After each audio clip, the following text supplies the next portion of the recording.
Shadow of the Colossus released in 2005 to critical praise due to its minimalist design. This is SoberDwarf reminding you that gaining experience builds character. Thanks for watching. Hey, thanks for watching. If you like this video, please remember to like, comment, and subscribe. And if you're interested in making more videos, that was it? Please remember to like, comment, and subscribe. Well, I figured I'd make the video replicate the minimalist design of Shadow of the Colossus as some sort of meta commentary. And if you liked, commented, and subscribed, please remember to like, comment, and subscribe about the No, I'm not gonna allow you to be that clever. But it's the only thing I could have come up with since you scrapped my final Listen, since I'm your director, I'm not gonna allow you to make this trite. Wait, since when did you become my director?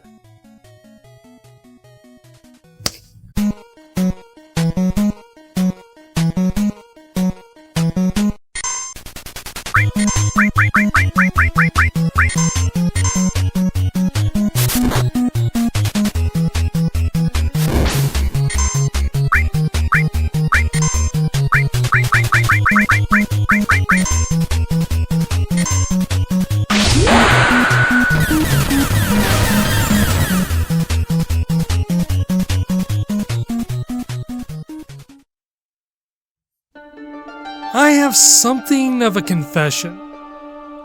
Before making this video, I've never played Shadow of the Colossus. He's dead! Yeah, I know. What you're seeing is my very first experience with Shadow. That's me, obviously not knowing what the hell I'm doing. It's not like I didn't know about the game. I knew the accolades it received, I knew the impact it had. I've heard the stories of how amazing it was. I had plenty of opportunities to borrow and rent it, and I wasn't saving it for a week where I could really sit down and enjoy it.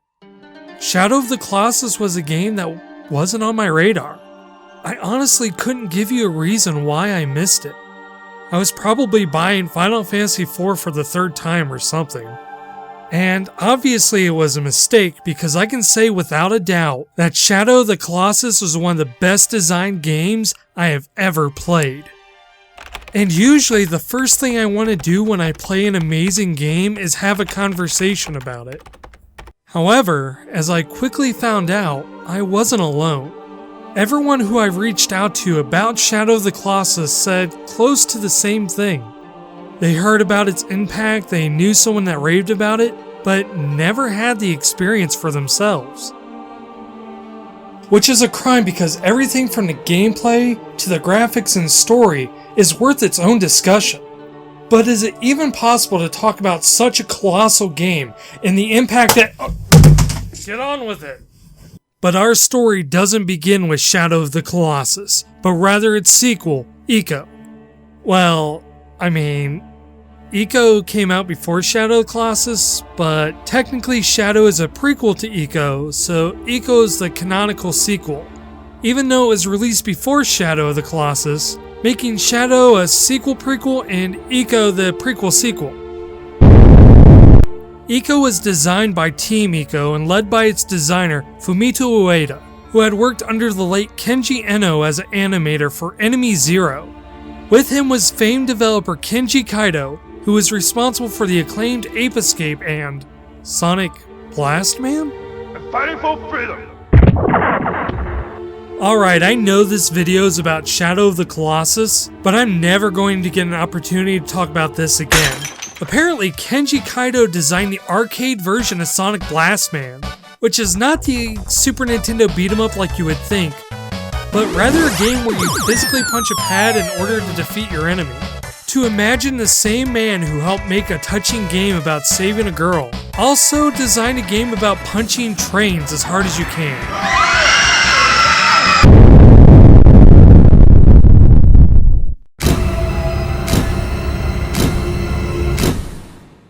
Anyway, upon Ico's release, it received vast amounts of critical praise, and nearly took Game of the Year from a few publications. A fact all the more impressive when you realize it was going against Halo, Metal Gear Solid 2, Super Smash Bros. Melee, and Grand Theft Auto 3. But if you know your gaming history, you might remember that Ico had a reputation of being the best game that nobody played. Okay, maybe not that bad. But despite its accolades, it only sold 700,000 copies worldwide, even after a European re-release.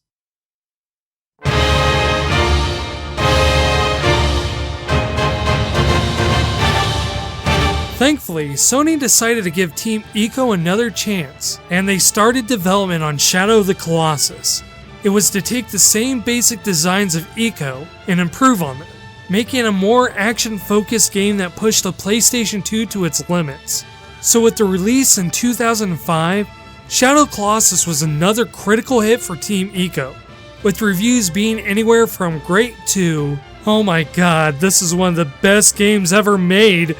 It's so beautiful. Seriously, Shadow of the Colossus had won Best Game Design, Best Character Design, Best Artistic Design, Best Adventure Game, was nominated for Best Original Music, Best Graphics, was either nominated or had won Game of the Year, or in some cases, Game of the freaking Decade. That's not even going into Shadow of the Colossus being one of the main reasons the game as art movement had a serious push in the mid-2000s. Sony made sure not to repeat the same mistake it did with Ico, and had put some serious weight into its marketing punch. Going above and beyond the magazine ads, the commercials, and demos, Shadow of the Colossus was promoted using a viral hoax that purported the existence of real-life colossi using a blog that featured realistic news reports, videos, and faked archaeology discoveries that led to actual interview requests and even book offers to the blog's fictional creator. In what could have been the biggest internet hoax at the time, it ended up reaching 25 million people in over 110 different countries. It's nice to know that Sony isn't above lying to science just to sell a video game. It's fair to say that Shadow of the Colossus had made an impact that hasn't been seen by gaming culture before and hasn't since. But with that comes the questions. How and why? What was it about Shadow of the Colossus that made it the game of the 2000s? And is it even possible to find the answers in the looming shadow? Keep your eyes on the camera. Shadow of the Colossus succeeds entirely not by what it does, but what it doesn't do. The very basics of Shadow can be explained like this.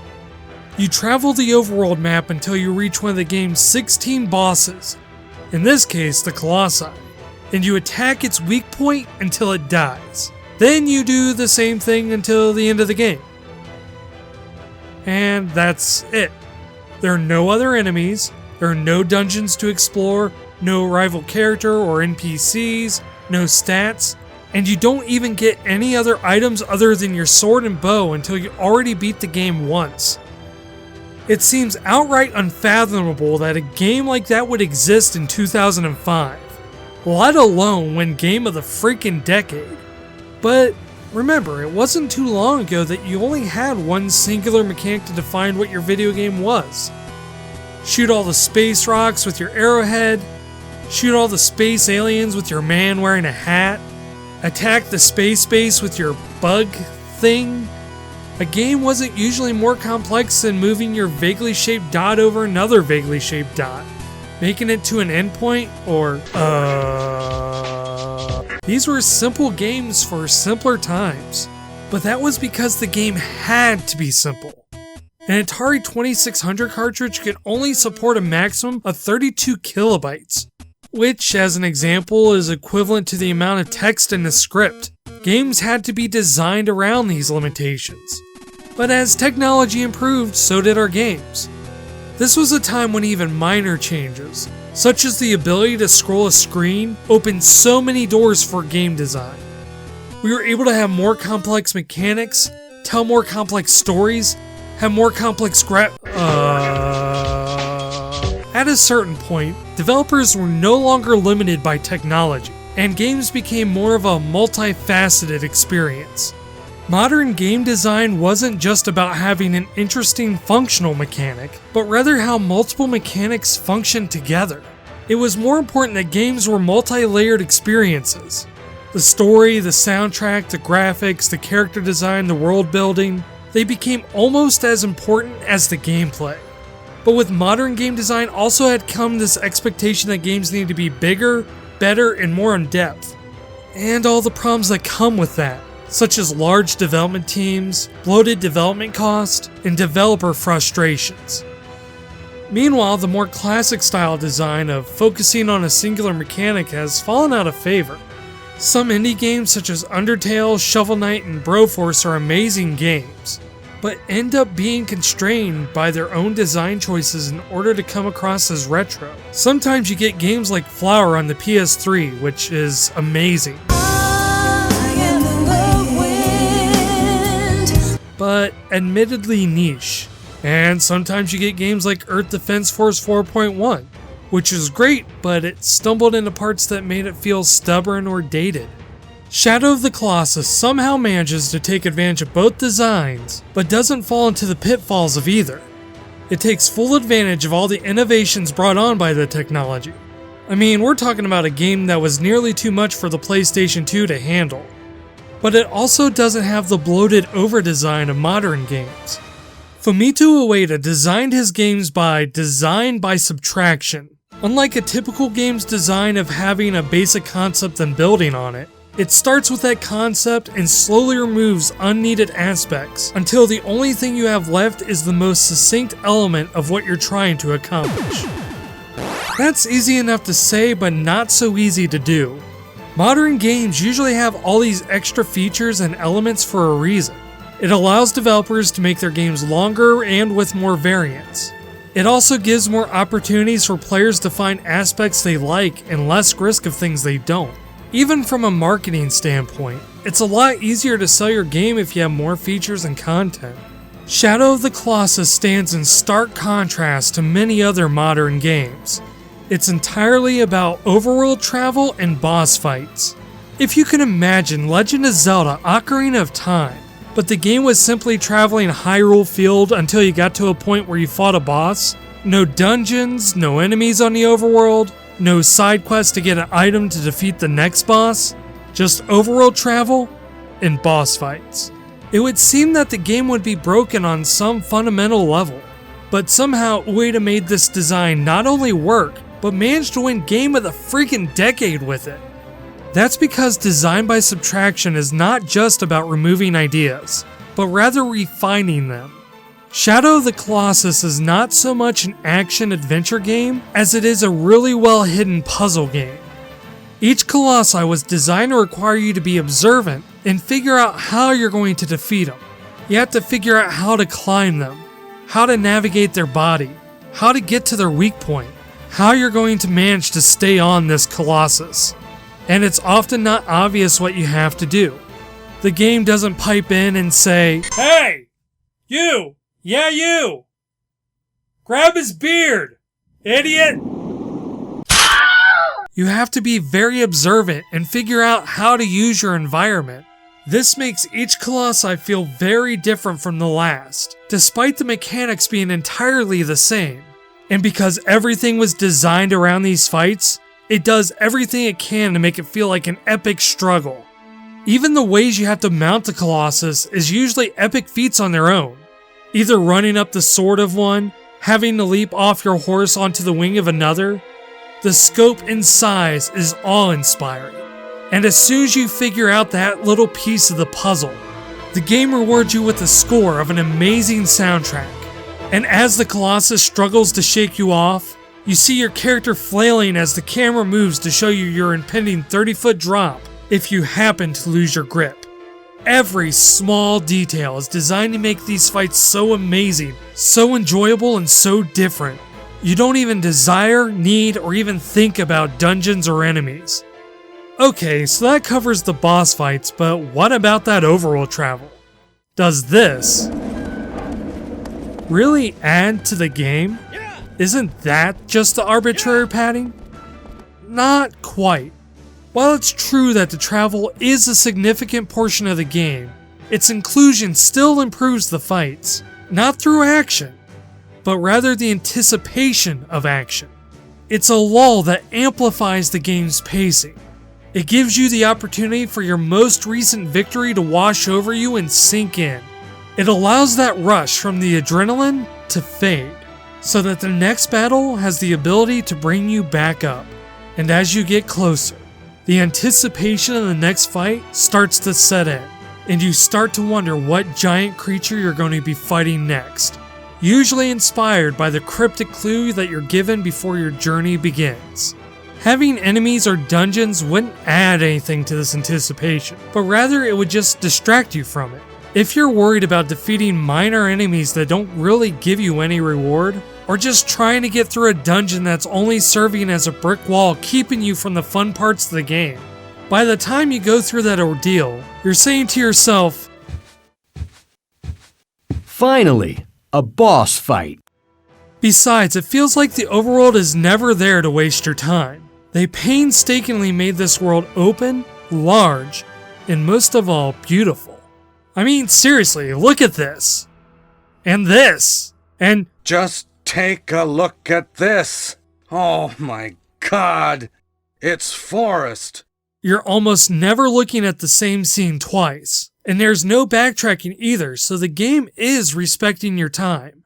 So there might not be anything between fights, but why would you even want something interrupting this view?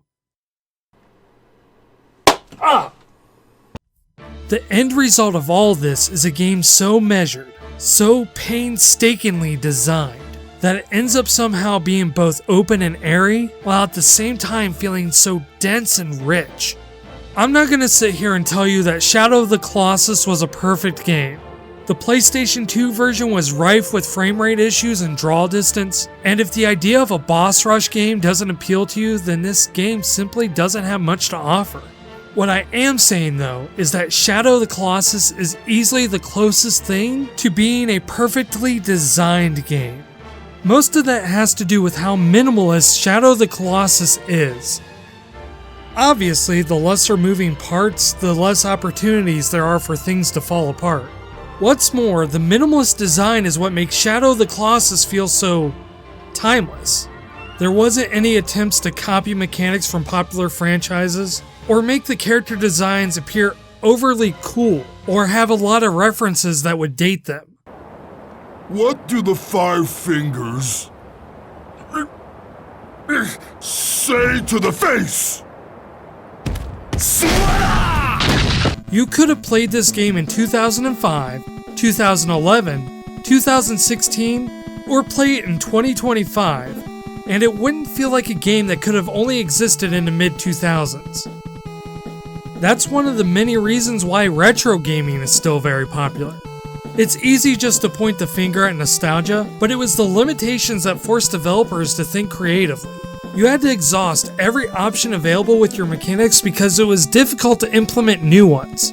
Sprite art and chiptunes led to a stylized and charming presentation, and memory constraints meant that stories and levels had to do a lot with a little.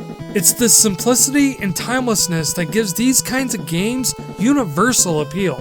Meanwhile, more complex games can be amazing experiences in their own right. But as incremental improvements to the mechanics happen from other games' innovations, their graphics start to lose their edge, certain music or design choices start to fall out of favor, or even as certain ways of telling a story changes, that's when a game starts to age. Quick question.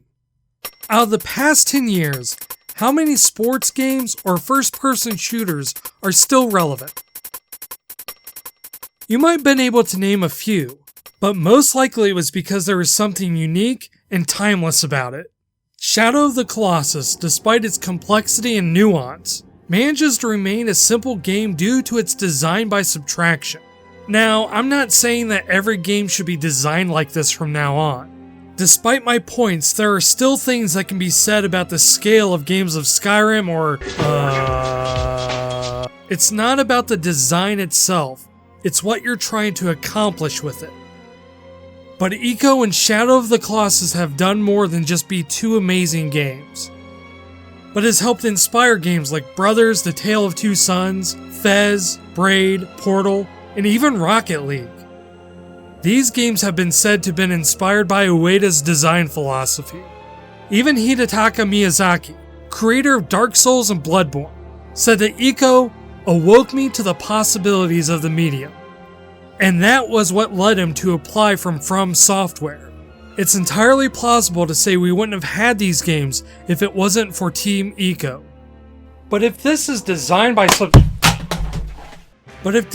Subtraction is so great, why isn't every game doing it? Why is development still focusing on being bigger and better, when it seems that minimalism would be the best use of your resources to make your game great? Well, as amazing as Shadow of the Colossus was, it won Game of the freaking Decade. They get it already! Critical success doesn't always mean commercial success. In the most generous sales numbers I could find, Shadow of the Colossus only sold 1.5 million copies, which might have doubled Ico's sales, but still underperformed according to Sony. I like to theorize the reason why Shadow of the Colossus used its viral hoax campaign was because otherwise I imagine the game was hard to market.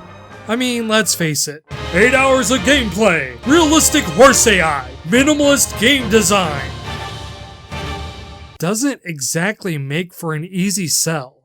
I play all sorts of weird, obscure games, and even I passed up on it when it was first released for some reason. And while 1.5 million sounds amazing from an original IP coming from a team without much of a resume or following, Shadow of the Colossus didn't exactly come from some indie company operating on a small budget. And it doesn't help that Fumito Ueda's next game, The Last Guardian, has been in development hell since 2007, quickly putting it into Duke Nukem Forever territory. Not to mention all the complications of developing for the PS3, and pressure from Sony which ultimately led to Ueda leaving in 2011. The Last Guardian was rumored to have been cancelled up until E3 2015, where it was reintroduced to the PS4. And thankfully, Ueda is still working on a game as a contracted developer, but it remains to be seen if The Last Guardian will follow this design by subtraction philosophy that Ueda started with Ico and Shadow of the Colossus.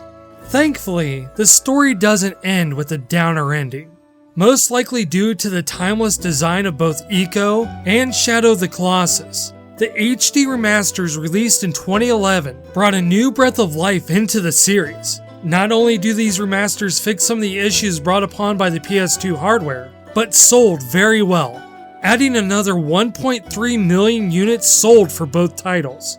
And with a tentative 2016 release date for The Last Guardian, part of me hopes that the game does well, just so this trilogy will end with a happy ending. For one, to see Ueda finally get the success he deserves, and two, so we can have more publishers taking note of games designed like this. But regardless of whether Shadow of the Colossus could be considered a success or failure, ultimately I guess that depends on your definition. And though I would love for everyone to have the same experience I had with Shadow, what matters most is your experience. Because ultimately, gaining experience builds character. This is SoberDwarf, thanks for watching.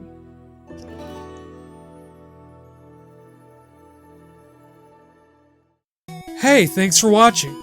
If you're interested in seeing more videos, my design documentary series takes an in-depth look at the design of games. But if you're more interested in editorial style content, I recently started a segment called SoberDose, my latest one explaining why you should be playing more bad games. And if you feel so inclined, click on that subscribe button. Not only does it help support more content like this, but you'll also be notified the day my videos are released.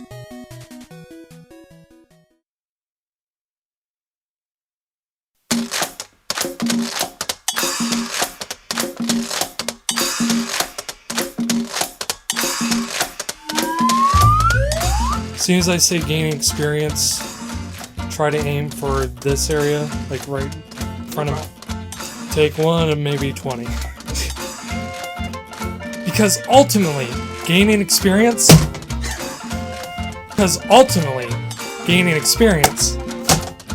Gaining experience. Gaining experience. Damn. Gaining experience. Gaining experience. Gaining experience. ultimately, gaining experience. Gaining experience?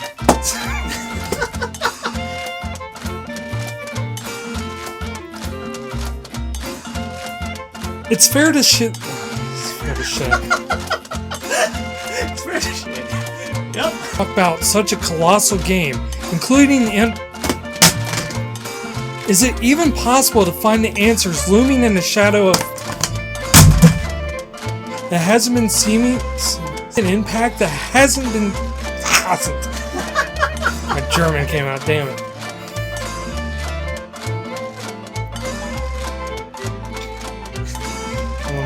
What was it about Shadow of the Colossus that made it the game of the 2000s? And is it even possible to find the answer? God dang. But if this is designed by... Ouch.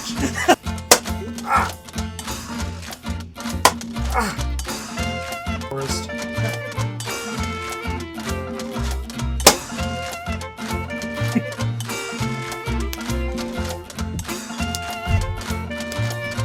Since you screwed it up. Final pick. Ah! Got my final pick. Ah!